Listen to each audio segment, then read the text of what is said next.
Hey everyone, and welcome back to the channel. It's been a minute since our last video, and I do appreciate the patience as I've been out of town and had some other things like my actual job take up a significant amount of time, but we're back. This is Thetis Harbor, our Jurassic Lagoon park on San Albertus Island. I already went ahead and moved our Mudoborosaurus and a few other things around, but I won't show you all that today as we have a ton to get to in what I hope to be just 15 minutes. What we're doing today is rehousing some of our animals, including the Indoraptor, Dunkleosteus, and Ichthyosaurus. This was a ton of fun, but transparently was a bit more than I would have preferred to put in one video, so buckle up as we've got a lot to see as we update Thetis Harbor in Jurassic World Evolution 3. First thing we need to do here is remove nearly everything from the southwest corner of the island. This was where we had previously housed the Chasmosaurus and Sauropelta, but both are now in the Tenggara Frontier Reserve in Indonesia. Dunkleosteus was already in the lagoon we'd had here, but we're going to remove the entire lagoon to rebuild in a very similar location, but just slightly different shape. We did get some juvenile plesiosaur in our plesiosaur and Attenborosaurus lagoon. Again, we don't have the time to check this out now. We may have some time in another video to do that, but to keep this under 15 minutes, I'll save that for another day. While we wait out the sandstorm, I mapped out the lagoon shape for this park. I decided I didn't want this to be completely covered in rock barriers, so we're going to still keep some of the element of this being a park, not a natural lagoon, and we'll see that on the sides, especially the outside side of that lagoon. I did add stairs to get from the top of this park to this bottom part. I know it doesn't actually function, but I did add a Hyperloop station on top and at the bottom so guests can easily navigate up and down wherever they want to get in this park. For now, I'm also going to have a pathway on the outside of this that you can't see right now. That's going to have it for guests to be able to go another direction here to help us get more people and more guests down there immediately. But eventually, I'm not sure if that will stay the case. Both sides of our staircase are going to be covered by a ton of different rocks here to make it feel like we're coming off the sides of this cliffside and then being able to take those stairs down to get a much closer look at that lagoon and the Dunkleosteus and the Ichthyosaurus. For the lagoon viewing gallery, I wanted to try something a little different, or at least for me. The idea was to create two connected viewing galleries with an open-air deck in the middle. That way guests who want that up-close underwater experience can head into the galleries, while everyone else who would rather keep a little bit more distance can relax outside and still enjoy the view. It felt like a good way to make that attraction feel a little more realistic for me, to give guests a few different ways to experience the lagoon. I haven't done a ton with lagoon viewing galleries yet, so I was genuinely excited to see how this would come together. Whenever I'm building something I've never really attempted before, there's always that point early where it just looks wrong. You have pieces scattered everywhere, half-finished structures, terrain that doesn't make sense yet, and it's hard to picture what the final product is actually going to be. A few months ago, that's usually where I would have gotten frustrated and started over 2 or 3 times, but one thing I've learned from these builds is that not every project needs to be perfectly detailed in a blueprint before you start. Sometimes you just need a general direction and a willingness to keep building until everything comes together. The more comfortable I've become with the process, the easier it is to push through those awkward early stages, and honestly some of my favorite builds have come from moments where I wasn't entirely sure what I was doing at the start. This lagoon ended up being one of those projects where the vision didn't really click until I was well into the build, but once it did, everything started coming together pretty quickly. And that's probably a good thing, because there's still a lot of work left to do across the campaign. While I've been preoccupied with other things, I've fallen behind on a few of these newly released animals and need to find homes for them while also continuing to update and improve the campaign maps. I had hoped to update all the maps before we got any DLC with what I hope could be another map to expand the campaign, but I'm eagerly hoping that we get an announcement shortly that will make this nearly impossible. That being said, I did want to give a tentative idea what the next 2 or so weeks should look like here as we prep for that new update on June 16th. So, starting Sunday, my goal is to be completed with the Leoplorodon Lagoon. June 10th, I expect to have the Dracorex habitat wrapped up and posted here. End of next week, I will have the Pterosaurus and Herrerasaurus in their new enclosures, so that on the 16th, I can start working with Pterodactylus as well as updating the aviaries in the Red Ridge Range in Clark County, Nevada. If you haven't had a chance to check that out, definitely give that a watch and let me know what you think. It's a quick 15-minute video of our Red Ridge Range. But every like and comment is helpful as I'm constantly trying to make these better, both the videos and the builds.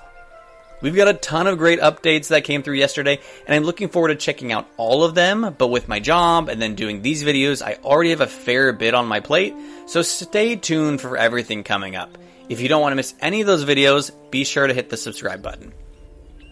Anyways, we're wrapping up everything on this lagoon, and while I don't generally build linearly, I don't build it all directly, piece by piece. I go back and forth on a few different things. We're going to have these planter boxes on the outside of this here, and then I'm going to have some of these Russian thistle bushes on the outside. And then while we use a lot of the green bushes here, I'm going to have a lot more of the dry bushes in here. I'm using that a lot more in Malta because not everything's going to be shaded, and I've never been, but I'm assuming based on what I'm looking at, it feels like a hotter environment, so we're going to have some of these bushes that are just starting to dry out. Moving into the Indoraptor, my thought for the Indoraptor was to build a viewing facility that also functions as a secure containment paddock. If we're going to house one of the most dangerous animals in the park, it felt appropriate that enclosure itself would look and feel a little more like a fortified research outpost than a traditional habitat. The design also serves a second purpose. The structure will be directly connected to the lagoon, with one side of the building acting as a dam to hold back the water. I always enjoy when parks infrastructure can serve multiple functions at once because it helps the whole area feel more believable instead of having random buildings next to the lagoon. This facility becomes part of the landscape and part of the engineering that makes this section of the park work. At least for me. If you disagree, feel free to put those in the comments, and I'd love to hear that feedback from you. The Indoraptor enclosure ends up being so large that we need to have gates on the front and the back for all of our maintenance, medical, and ranger teams to get access to that lagoon hatchery in the back of it. Since I do a lot of the building here in campaign mode, I need to make sure everything is accessible to all of our staff teams here, and so having little things like that and having power connected are incredibly important here. Fortunately, we already had an Indoraptor living on the north side of the island, so rather than creating a new animal, we could simply transport it down here and start testing the enclosure. Even with the general layout in mind, I still wanted to make sure that the habitat would actually meet its needs. That meant sending a ranger team out to scan the animal and give us a fresh read on the environment requirements. Thankfully, we weren't too far off. The overall size and shape of the enclosure were already in pretty good spots, which meant we could spend less time troubleshooting habitat requirements and more time focusing on the part that I was really excited about, which was the build itself. Once the main part of the structure is in place, I'll be making the enclosure feel more lived in. That's where some light terrain work comes in. We'll be bringing in foliage, rocks, and other environment details to break up the space and help hide the dinosaur at times from the public. Those finishing touches are usually what transforms an enclosure from something that's functional into something that feels more like a real habitat. That said, the majority of the time today is going to be spent on the building itself. I wanted this facility to feel substantial, secure, and visually connected to the lagoon. After that, we'll start experimenting with some support structures and decorative props around the perimeter to help flesh out the area and make it feel like a complete attraction rather than just another dinosaur pen.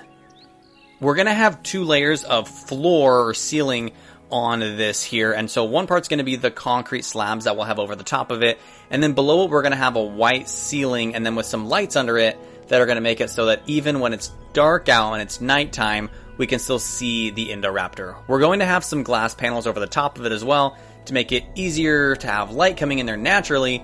I started building this and finished it before we got these new updates where we're going to have lights that can turn on the entire time, so we're not going to make any changes to that right now, but looking forward to doing some things with that in the future, including potentially some lagoons that I have some ideas to maybe turn into completely underwater lagoons. So stay posted for that. That might be something that we come into very shortly here. But for now, we're just going to be using some torches to give us a little more light in some of these enclosed spaces as we're going into the Indoraptor viewing experience that we have. We're going to add a few of the props that we normally would for some of these. So we're going to add security lights or cameras. And then we're going to have some barriers for areas that we don't want to have guests going into. Staff can go there, but we want to lightly encourage or discourage guests from going into some of those spaces here. And the spaces we do want them to be, we're going to have more of that seating out there for guests to come in to sit, to hang out and spend time in those spaces, rather than the parts in the back that are a little bit more boring. I do want to make sure we're being cognizant of the number of pieces that we have when we're building this, as I'm trying to stop myself from getting into these 99% or 100% complexity parks, which make it challenging to have anything else exciting happening in them. Malta and Katsuyama, Japan are two of the parks that I've hit the complexity meter the most, and so I've already done a ton already to reduce the complexity on this park, and eventually we'll get back to Katsuyama and we'll find a good name for that park, and we'll be able to try to mitigate and fight against the complexity meter that we have there. But stay tuned, we'll get to that one down the road. Again, we've got a ton of things to go through, and we keep getting these new dinosaurs to add to these parks as well. We've got the basic outline and the idea of what this paddock is going to look like, so now it just comes down to adding a few different small details to make this feel a little bit more lived in. So we're going to make this outside of this wall feel a little more like a dam. We're going to add some foliage to some of these planter boxes. We're going to build a couple more planter boxes to break up some of these areas on the floor where we have just a ton of pathways. I don't usually use like 1 or 2 lines of path. I end up using like 7 or 8 of these. So we need to break those up with a few different planter boxes, and we'll include this one on the side here to try to restrict guests from going to where the gates are for the Indoraptor. And then again, I'm using a ton of these dry thistle bushes to help break up a little bit of just the greener bushes here and make it feel like some of these aren't exactly doing as well as others. I wanted to create some kind of a custom shade, and so I played around with a few different things and decided, again, to just go for it and see how it looks.